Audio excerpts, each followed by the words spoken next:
মা সর্বমঙ্গলা মন্দির, পলাশীপাড়া, নদিয়া। মা সর্বমঙ্গলা মন্দির, পলাশীপাড়া, নদিয়া। কেদারেশ্বর মহাদেব।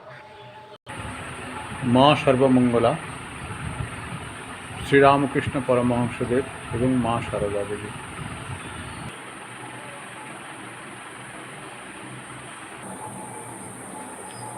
ওম গুরুভ্যো নমঃ। হরিঃ ওম। সহনা ভবতু সহনৌ ভুনক্তু স্বঃ বীর্যং করবাবহি তেজস্বিনাবধীতমস্তু মা বিদ্বিষাবহি। ওম শান্তি শান্তি শান্তি। হরিঃ ওম। বসুদেবসুতং দেবং কংসচাণূরমর্দনং দেবকী পরমানন্দং কৃষ্ণং বন্দে জগদ্গুরুম। ওম স্থাপকায় চ ধর্মস্য সর্বধর্মস্বরূপিণে অবতার বরিষ্ঠায় রামকৃষ্ণায় তে নমঃ।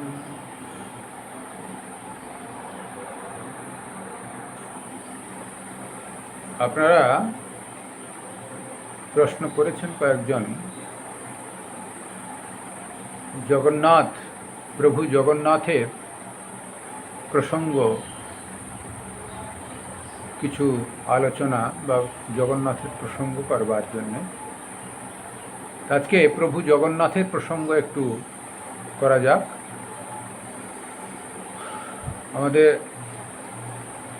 তো ঘুরিয়ে ফিরিয়ে সব রকম হয়, আজকে প্রভু জগন্নাথেরই কথা হোক। তা প্রভু জগন্নাথ জগতের নাথ, জগতের প্রভু। পুরী ধামে তিনি হাত আর পা নাই নির্বিকার, বিকার শূন্য হয়ে তিনি বড় বড় বিস্ফারিত নয়ন নিয়ে জগৎ দর্শন করছেন, জগতের কার্য পরিচালনা করছেন। তাই প্রভু জগন্নাথ এই মন্দিরে কিভাবে এলেন, এটি প্রশ্ন। তা আমরা পুরাণ মতেতে একটু পিছনের দিকে এগিয়ে যাই,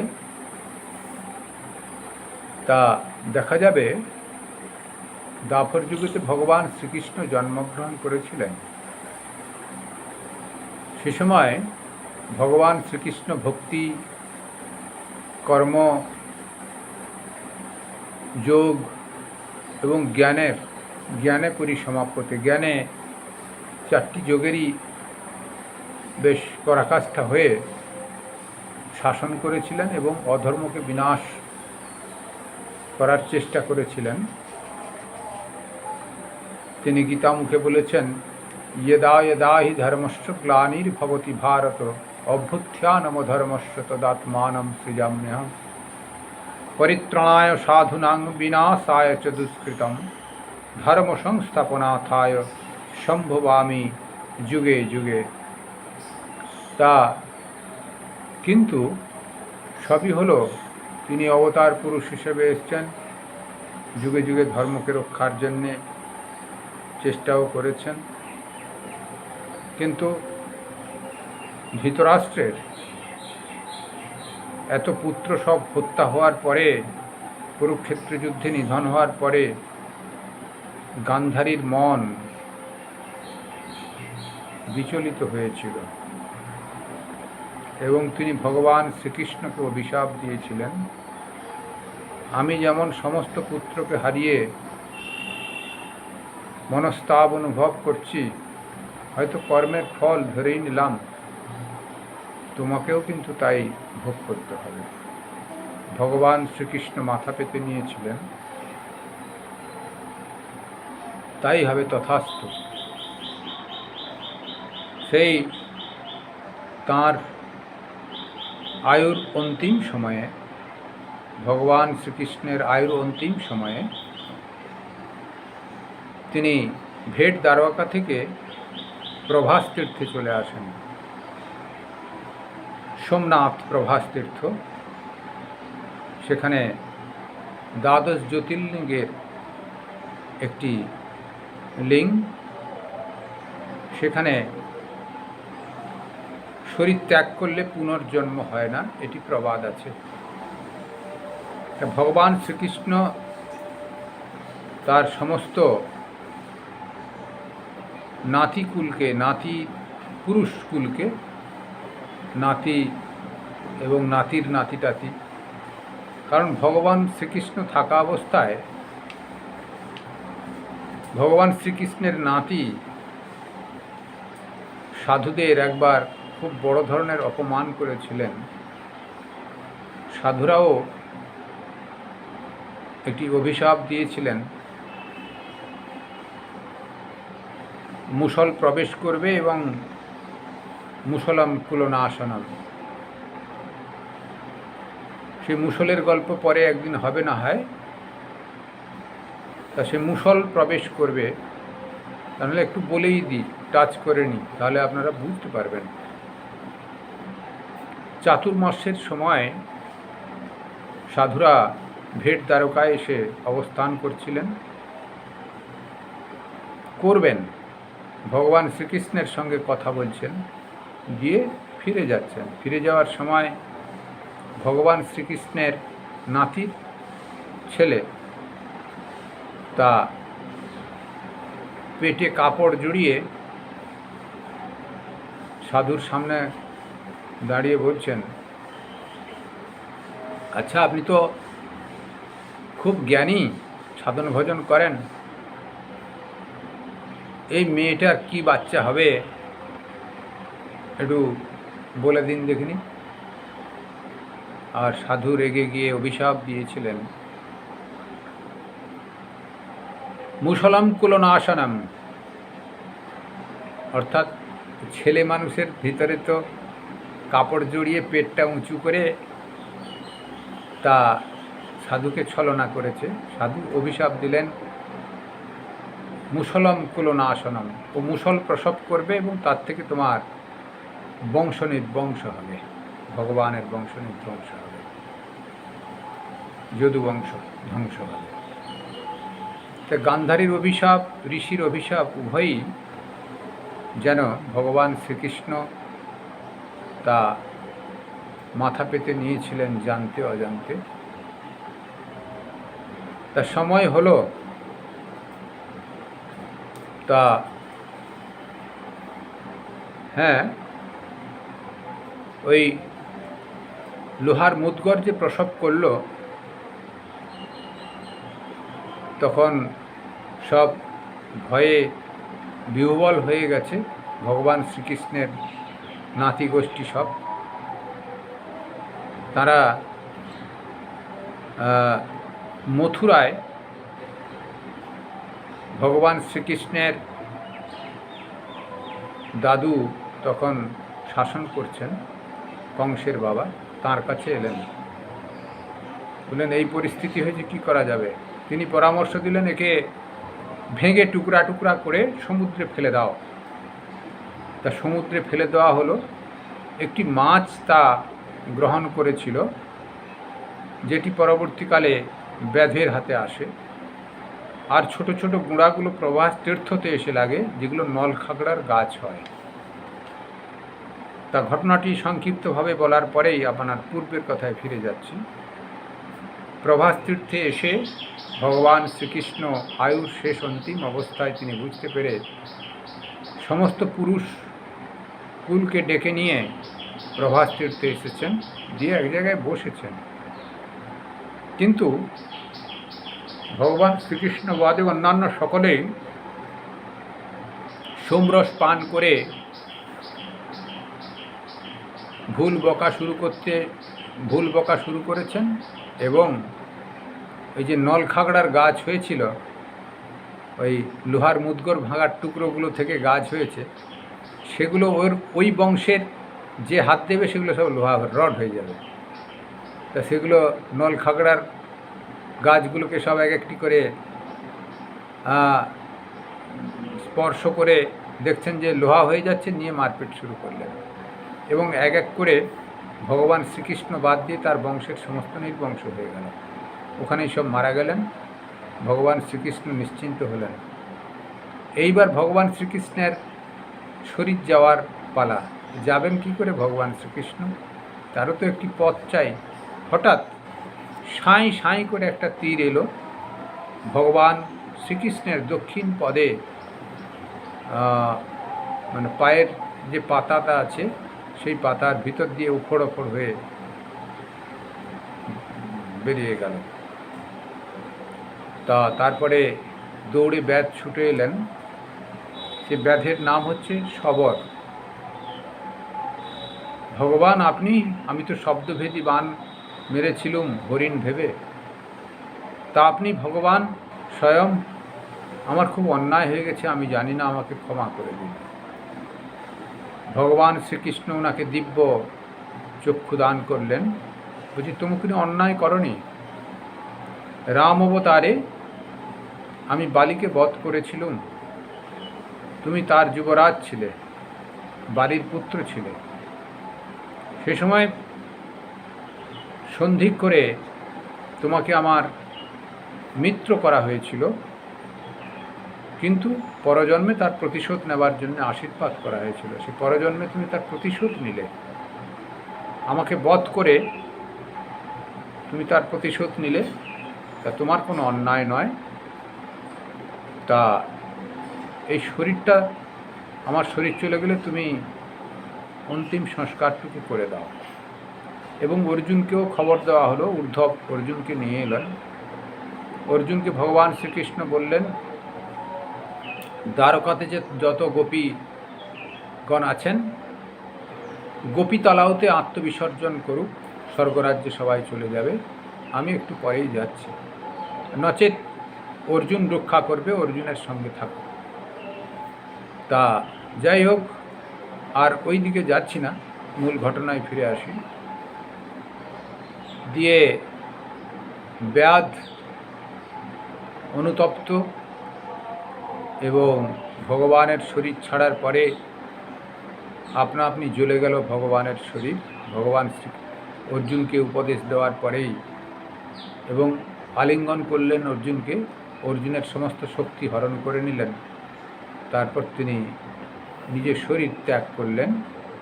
কিন্তু শরীরের কিছু অংশ সমুদ্রে বিসর্জন দিতে বলেছিলেন, তা বিসর্জন দেওয়া হলো। কিন্তু স্বপ্নাদিষ্ট করলেন, বিসর্জন দিলেও আমি এই অংশবিশেষ যে শরীরের থাকলো, তাতে আমি নীলমাধব রূপে, এই যেখানে আপনারা পুরীর জগন্নাথ দেবের মন্দির দেখছেন, সেখান থেকে 70 কিলোমিটার, সেও সমুদ্রের পাড়, সেখানে জঙ্গল আছে, ছোটোখাটো পাহাড় আছে। তা সেখানেই আমি পূজা পাব, তোমারই বংশ পরম্পরা আমাকে পুজো করবে। তা এই ব্যাধ তখন ছুটতে লাগলেন। কোথায় গিয়ে ঠেকেন দেখি তো আগে। দেখলেন ভগবান শ্রীকৃষ্ণের সে অংশবিশেষ শরীর, তা এই বর্তমান পুরীর জগন্নাথ দেবের মন্দির থেকে 70 কিলোমিটার দূরে সমুদ্রের পাড়ে গিয়ে ঠেকলেন। তা সেখান থেকে ওই অস্থি নিচয় অংশবিশেষ, ভগবান শ্রীকৃষ্ণের শরীরের অংশবিশেষ নিয়ে যে ছোট্ট টিলার উপর জঙ্গলের ভিতর স্থাপন করলেন এই শবর ব্যাধ। দিয়ে পুজো করলেন। ভগবান বললেন, তোমারই বংশ পরম্পরা আমাকে পুজো করবে, আমি এখানেই পুজো পাবো, আনন্দে থাকব এবং জগতের কল্যাণ সাধন করব। দিব্যি চলছিল। অপরদিকে রাজা পরীক্ষিত,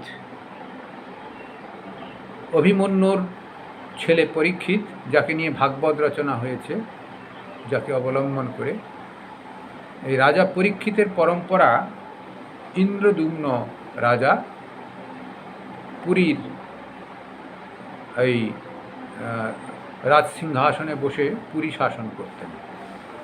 তখনকার দিনে ছোট ছোট সব রাজত্ব রাজা ছিলেন। তো তাঁর ইচ্ছা হলো আমার শরীর ত্যাগ হয়ে যাবে, তার আগে একটি বড় মন্দির বানাই, ভগবানেরই মন্দির। ভগবান, যে ভগবান বসতে চায় সেই ভগবানই বসবেন। তা মন্দির আগে নির্মাণ হয়ে গেল, কিন্তু বিগ্রহ কি বসবেন কোনো ঠিক নাই। তা তখন ইন্দ্রদুম্ন রাজা খুব চিন্তিত হলেন, কি করা যায়। হঠাৎ স্বপ্নাদিষ্ট হলেন, আমি এখান থেকে 70 কিলোমিটার দূরে একটি জঙ্গলের ভিতরেতে নীলমাধব রূপে আমি পুজো পাচ্ছি, আর তাকে এনে তুমি প্রতিষ্ঠা করতে পারো, তা আমি তোমার মন্দিরে পুজো পাব। তো নীলমাধব কোথায় পাওয়া যাবে, কোথায় পাওয়া যাবে? 70 কিলোমিটার জঙ্গলের ভিতরে খুঁজে পাওয়া তো মুশকিল। তিনি বিভিন্ন লোককে ছেড়ে দিলেন, নীলমাধব কোথায় খুঁজে বের করাও। তা বিদ্যাবতী ওনার এক পুরোহিত ছিলেন এবং অন্যান্য ব্রাহ্মণগণ সবাই খুঁজতে বেরোলেন। তা সবাই দু একদিন পরে এদিক ওদিক করে ফিরে এলেন, কেউ তার সন্ধান করতে পারলেন না। এ প্রান্ত থেকে ও প্রান্ত কিছুকাল অন্বেষণ করার পরে কিন্তু বিদ্যাবতী যে ব্রাহ্মণ একজন, তিনি পথ হারালেন। পথ হারানোর পরে সন্ধে হয় একটি পণ্যকুটির দেখতে পান, তার সামনে একটি সুন্দরী মহিলাকেও দেখতে পান।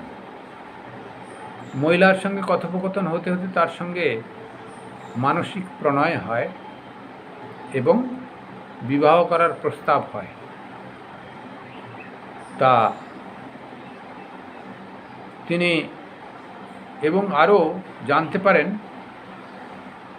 তার বাবার প্রসঙ্গ উঠাতে, তার বাবা হচ্ছেন বিশ্ব বসু। তোমার বাবা কোথায়, বিবাহ হয়ে থাকবো কোথায়, বা বিবাহ তোমার বাবা মেনে নেবে কিনা, এইসব প্রসঙ্গ। পুরোহিত তো বুদ্ধি তো আছে, রাজপুরোহিত। তা বললেন, বাবা নীলমাধবের পুজো করতে যান পাহাড়ের ভিতরেতে। তখন বিদ্যাবতী ভাবলেন, এটাই বড় সুযোগ, বিবাহ একটা উপলক্ষ। তা এই সুযোগে আমাদের মহারাজার কাজ ঠিক করা যাবে, সন্ধানটা তো অন্তত পাই, তারপর দেখা যাক কী হয়। গিয়ে থাকলেন, থাকার পরে বিশ্ব বসু আইলেন, অর্থাৎ তার শ্বশুর মশাই, তাকে মগজ ধোলাই করে বললেন, একদিন আমাকেও নিয়ে যান না, আমি দর্শন করতে যাব প্রভু নীলমাধবকে। যে ঠিক আছে, যাবেন। তার চোখে পর্দা দিয়ে বেঁধে দিলেন, কাপড় দিয়ে। তারপরে এই হচ্ছে কন্ডিশন, কাপড় দিয়ে বাঁধা হবে চোখ, ওখানে মন্দিরে গিয়ে ছাড়া হবে, আবার মন্দির থেকে আসার সময় বেঁধে দেওয়া হবে, আবার ঘরে ফিরে আসবে। এই ঠিক আছে, তাই হোক।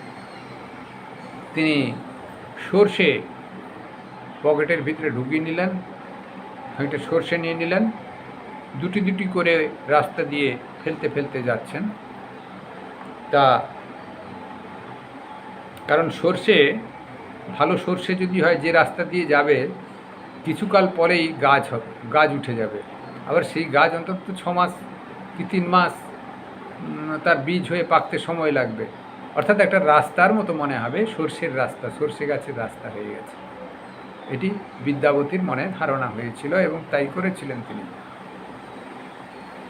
আর সেখানে গিয়ে তিনি দেখলেন অতীব সুন্দর জ্যোতির্ময় মূর্তি, ভগবান বিষ্ণু বিরাজ করছেন। তা এই মূর্তি অত বড় মন্দিরে শোভা পাবে না তো এই জঙ্গলের ভিতরে শোভা পাবে? বিদ্যাবতীর এই ধারণা হলো এবং মহারাজকে দূত মারফত খবরও দিয়ে দিলেন। তিনি সৈন্য বাহিনী সাজিয়ে নিয়ে এসে আক্রমণ করে নিয়ে যাবেন। কিন্তু ভগবান শবরের কাছে এতদিন পুজো পাচ্ছেন, তিনি কি তাকে হত্যা করবেন? রাজার মাধ্যম দিয়ে না এ করবেন, এটা কি ভগবান চান? নিশ্চিত চান না। তাই তিনি রাজা ইন্দ্রদুম্নকে স্বপ্নাদিষ্ট করলেন যে আমি জঙ্গলের ভিতরে থাকলেও তা তোমরা এই যুদ্ধবিগ্রহ পরিহার করে তা তোমার ওই নীলমাধবী আমি এখানে জগন্নাথ রূপে পূজিত হব, তা তুমি যেতে পারো, ওখানে অসুবিধা কিছু নাই। অপরদিকে বিশ্বভানুকে তিনি দর্শন দিলেন, তুমি তো বহুকাল আমার সেবা করেছ, এখন আমি প্রভু জগন্নাথ রূপে ওই পুরীতে রাজা ইন্দ্রদুম্নের তৈরি মন্দিরে অবস্থান করব, তা আমার কৃপা তোমার যথেষ্ট পেয়েছ তোমরা, আর সূক্ষ্মভাবে কৃপাও পাবে। তা তখন বিশ্বভানুও ইষ্ট যখন বলছেন, আমরা আর কি বলতে পারি, ঠিক আছে তাই হবে, দিয়ে আন্ডারস্ট্যান্ড হয়ে গেল। আর অপরদিকে বিদ্যাবতী এইসব রাজারকে খবর দেওয়া এটা করবার ফলে তাকে বন্দি বানিয়েছিলেন, আবার নিজের জামাই বলে আবার ছেড়েও দিয়েছেন, কারণ নিজের জামাই মানে নিজের মেয়ে ললিতার সঙ্গে তার বিবাহ হয়েছে, তাই জামাই। যাই হোক, আন্ডারস্ট্যান্ড হয়ে গেল। আন্ডারস্ট্যান্ড হওয়ার পরে জগন্নাথ রূপে তিনি কিভাবে পুজো নেবেন বললেন, আমি এই পূর্বের মাংসপিণ্ড এখনও আমি আছি, নাভির অংশবিশেষ, একটি কাঠ এই পুরীর সাগরের কাছে ভেসে যাবে, ওই কাঠের ভিতরেই আমি এই মাংসপিণ্ড অবস্থান করব, অর্থাৎ নাভির অংশবিশেষ আমি অবস্থান করব, সেই কাঠের ভিতরেই আমি অবস্থান করব। ওই কাঠকে তুলে নিয়ে মূর্তি বানিয়ে সেখানে বিগ্রহ স্থাপন করো, কাঠের বিগ্রহই ওখানে পূজিত হবে। তা রাজাকে স্বপ্নাদিষ্ট করলেন। তো রাজাও পরের দিন দেখলেন সকালবেলাতে একটি মস্ত বড় শক্ত কাঠ সমুদ্রের তীরে ভেসে আসছে, ভেসে এই সমুদ্রের পাড়ে লেগে গেছে। লোক লস্কর দিয়ে তিনি তুলে আনলেন, মন্দিরের কাছে তুলে নিয়ে এলেন। কিন্তু যত মিস্ত্রি আসে কেউই ওর সুরাহা করতে পারেন না, একে কি করে কোনো বিগ্রহই করতে পারা যাবে না, এত শক্ত কাঠ। কয়েকদিন যাওয়ার পরে ভগবান দেখলেন তো বেগতিক, সব তো অপারগ মিস্ত্রি, আমি মিস্ত্রি হয়ে যাই, কি করব, নিজের মূর্তি নিজেই গড়ি। তা তিনি ব্রাহ্মণের বেশে অর্থাৎ বিশ্বকর্মাকে নির্দেশ দিলেন এবং তিনি বিশ্বকর্মার ভিতরে প্রবেশ করলেন। বিশ্বকর্মা ব্রাহ্মণের রূপ ধারণ করে রাজার কাছে এসে বললেন, হ্যাঁ গো, তোমাদের এই যে কাঠটি ভেসে এসেছিল, তোমাদের মিস্ত্রি সব অপারগ হয়েছে, আমি ওই গ্রামে থাকি, আমাকে নাও চিনতে পারো হয়তো, ওই গ্রামে থাকি, আমি একটু ছুতোরের কাজ করি, তা আমি মূর্তি করতে পারবো, তবে একটা কন্ডিশান আছে, যতদিন না আমি বাইরে বেরোই তা ততদিন এই ঘর খোলা যাবে না, অন্তত 1 মাস। তা ঠিক আছে, তবে তাই হোক। এবার মূর্তি গড়ার জন্যে তিনি দরজা বন্ধ করে দিয়ে ভেতরে কাজ করছেন, ঠকঠাক শব্দ কখনো কখনো হচ্ছে। কিন্তু ইন্দ্রদুম্ন রাজা এবং তার স্ত্রী চিন্তা করলেন, এই যে ব্রাহ্মণ 15 দিন অতিবাহিত হলো, কিছুই খাননি, শরীর নিশ্চিত কৃশ হয়ে যাচ্ছে, তা কয়েকদিন শব্দও তো বন্ধ হয়ে গেছে, কি না খেয়ে দিয়ে প্রাণ চলে গেল না কি, খুলে দেখি তো। যেই খুলেছেন তা ব্রাহ্মণ যে রূপ ধারণ করে বিশ্বকর্মা গেছিলেন তিনি নাই, আর অর্ধ সমাপ্ত অবস্থায় ভগবানের বিগ্রহ মতান্তরে আছে জগন্নাথ, বলরাম, সুভদ্রা আর সুদর্শন, কিন্তু একটি মূর্তি, জগন্নাথের মূর্তি, এটি প্রথম ভাবেতে বোঝা যায়, পরবর্তীকালে এগুলি বসেছে। যাই হোক, জগন্নাথের মূর্তি অর্ধ সমাপ্ত, মুখমণ্ডল হয়েছে, তাও ভ্রুটু আঁকা হয়নি। তা এইভাবেই পুজো নেবেন, তাই ওই রকমই হয়েছে। আর হাত পুরোটা হয়নি, একটু, তারপরে পাও হয়নি। তো সেই অবস্থায় পুরোহিত চলে গেছেন, ব্রাহ্মণ। রাজা চিন্তিত, কি করলাম, কি ভুল করেছি। তা আবার স্বপ্নাদিষ্ট হলো, যেমনটি আছে তেমনটি আমি পুজো নেব, এইভাবেই আমি পুজো নেব। তা এতে তোমরা পুজো করবে, আমি তোমাদের কল্যাণ কামনা করব। জগতের যারা যারা এই স্থূল শরীরে ভগবানকে দেখতে চায়, তারা এখানে আসবেন। ভগবান বিষ্ণুর একটি রূপ, জগন্নাথ রূপে আমি এখানে পুজো পাব, বহুকাল পুজো পাব, বহুকাল পুজো পাব, সবার কল্যাণ করতে থাকব। তা এইভাবেতে জগন্নাথের এখানে প্রতিষ্ঠা হলো। এই জগন্নাথ প্রভুর এত মহিমা, অনেক ঘটনাই ঘটে। আর ভগবান শ্রীরামকৃষ্ণের সঙ্গে একটু ঘটনাও ঘটেছে এইভাবে। ভগবান শ্রীরামকৃষ্ণদেবও জগন্নাথের অংশবিশেষ, বিষ্ণুর অংশবিশেষ। তাই তিনি বিভিন্ন জায়গা তীর্থ ভ্রমণ করলেও জগন্নাথ দর্শন করেননি।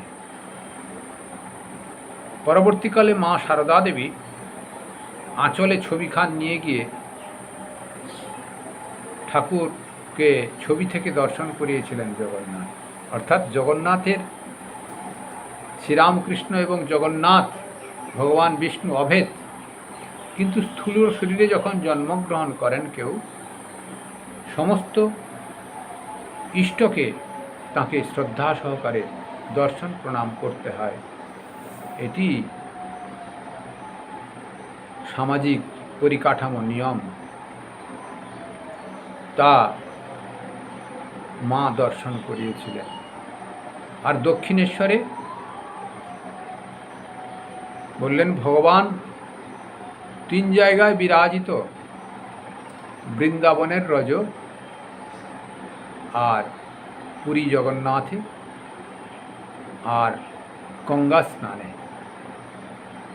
তো ঠাকুরের এসব কথাগুলো ভারী সুন্দর, এবং তিনি তাই দক্ষিণেশ্বরে স্নান করে এসে, দক্ষিণেশ্বরে অবস্থানকালে পুরীর জগন্নাথের একটি আটকে প্রসাদ, অর্থাৎ ভাতকে, অন্নকে শুকিয়ে একটি প্রসাদ বানানো হয়, লাল কাপড়ের ভিতর বাঁধা থাকে, দেখবেন 10 টাকা, 15 টাকা, 20 টাকা, এখন হয়তো দাম বেশি হয়েছে। তা আমরা কয়েকবার গেছি, সেখানে আটকে প্রসাদ তাকে বলে। তা ভগবান শ্রীকৃষ্ণ দেবের, ভগবান শ্রীকৃষ্ণ জগন্নাথ রূপে যে বিরাজ করছেন, তার যে আটকে প্রসাদ ভগবান শ্রীরামকৃষ্ণদেব দক্ষিণেশ্বরে প্রতিদিন গ্রহণ করতেন। আর এই গজা প্রসাদ এখনও বেলুড় মঠে ঠাকুরের নিত্য ভোগের সঙ্গে, যখন কেউ পুরী থেকে বেলুড় মঠে প্রসাদ নিয়ে যান, তা সেটা পুনঃপ্রসাদ, মহাপ্রসাদ করানো হয়। সে হয়তো যেই টেবিলে ঠাকুরের ভোগ লাগানো হচ্ছে সেই টেবিলে নয়, তার পাশেই একটা তেখাটা দিয়ে একটি থালাতে, সুন্দর কাঁসার থালাতে ঢেলে দেওয়া হয়। সেই একবার প্রসাদ জগন্নাথ দেবের হয়েছে, আবার সে শ্রীরামকৃষ্ণদেব তাকে প্রসাদ করে দেওয়ার পরে সাধুদের পঙ্গতে সেটি পরিবেশিত হয়, সাধুরা প্রসাদ পায়। তা এইভাবে জগন্নাথের প্রতি ভগবান শ্রীরামকৃষ্ণদেবের খুব শ্রদ্ধা ছিল, সারদা দেবীর শ্রদ্ধা ছিল, এবং এখনও তার পরম্পরা সাধুদের জগন্নাথের প্রতি অগাধ ভক্তি শুধু নয়, অন্তরাত্মা রূপে অভেদ আত্মারূপে শ্রীরামকৃষ্ণ এবং প্রভু জগন্নাথ এইটি সাধুরা কল্পনা করেন। আজকে জগন্নাথের প্রসঙ্গ এই হলো, আপনারা অবশ্যই শ্রবণ করবেন, দর্শন করবেন, প্রচুর শেয়ার করবেন। একটু যদি সাবস্ক্রাইব যাদের করা হয়নি তারা একটু সাবস্ক্রাইব করবেন, চ্যানেলটি চালাতে সুবিধা হবে।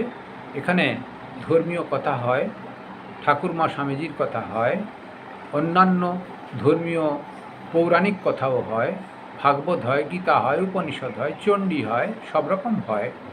বহু ইউটিউবে বহু ছাড়া আছে, আমাদের ওই প্রোগ্রাম ছাড়া আছে, আপনারা এক এক করে দেখতে পারেন সাবস্ক্রাইব করে নিয়ে। সর্বে ভবন্তু সুখিনঃ, সর্বে সন্তু নিরাময়া, সর্বে ভদ্রাণি পশ্যন্তু, মা কশ্চিৎ দুঃখমাং ভবেৎ। আপনাদের সকলের মঙ্গল হোক, আপনারা ভালো থাকুন। প্রভু জগন্নাথ দেবের কথা শুনে আনন্দে উৎফুল্ল হয়ে ঘোরে থাকুন। জয় শ্রীরামকৃষ্ণ, জয় মা, জয় শারদা দেবী।